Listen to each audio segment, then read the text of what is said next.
That feeling of being at peace inside, who doesn't long for it? A calm that stays with you even when the world outside is in chaos. But how do we get to that place? If we could ask two great map makers of the human soul, one a deep Western psychologist, Carl Jung, and the other a spiritual master from the East, Buddha, what would their secret be for finding inner peace? More importantly, do their maps lead to the same destination, or are they totally different, maybe even opposite paths? Two giants, one quest, inner peace. Here we have our imaginary guides. Jung, fascinated by the unconscious, symbols, and the journey of becoming who we truly are, and Buddha, focused on understanding the nature of suffering and training the mind to be free from it. Both, in their own ways, sought a state of balance and serenity. But how did each define inner peace, and what was their path to achieving it? For Jung, inner peace isn't exactly about being zen all the time, free from conflict. Quite the opposite. It's the result of a journey he called individuation, the process of integrating all parts of the self, the ones we like and the ones we hide, the famous shadow. It means looking inward, understanding your complexes, fears, and unrealized potential. Peace, in Jung's view, comes from a sense of wholeness and authenticity. When you deeply know yourself, both your light and your darkness, and find a unique sense of meaning in life, you develop an inner strength, a center that allows you to face life's storms with greater balance. It's not the absence of struggle, but a dynamic peace that comes from the integration of inner opposites. Meanwhile, for Buddha, the path to peace, which culminates in nirvana, the cessation of suffering, is fundamentally about changing our relationship with the mind and with reality.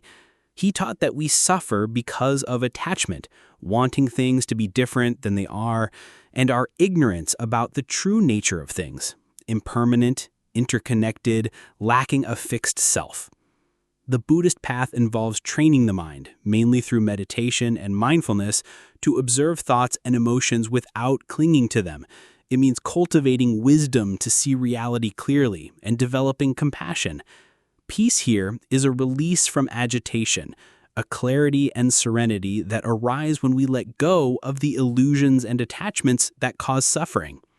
Opposites or complements? The great meeting. At first glance, they seem like very different paths. Jung invites us to dive deep into the contents of the unconscious, to integrate. Buddha invites us to observe the mind, to detach. One seems to strengthen the self, the other to dissolve the illusion of self. But do they really exclude each other? Think about it. To integrate the shadow, Jung, in a healthy way, wouldn't it help to have equanimity and the ability to observe without judgment? Buddha. To truly practice detachment, Buddha, wouldn't it help to understand exactly what we're trying to let go of? Our unconscious patterns and complexes? Jung. Perhaps they're not opposites, but complements. Like Jung helps us clean and understand the house within, including the dark corners, while Buddha teaches us how to live in that house more lightly, without clinging to the furniture or being scared by the shadows. Peace, a journey with different maps. What's beautiful is that both show us that inner peace isn't some final destination where no problems exist. It's a continuous journey, a way of navigating life.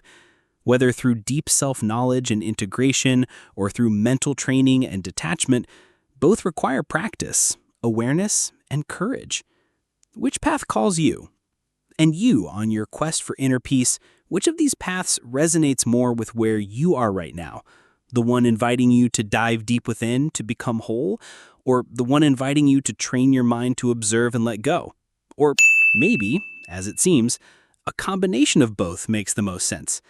I'd love to hear your thoughts in the comments. If this reflection helped you see things differently, drop a like. Wishing you much peace on your journey, and see you next time.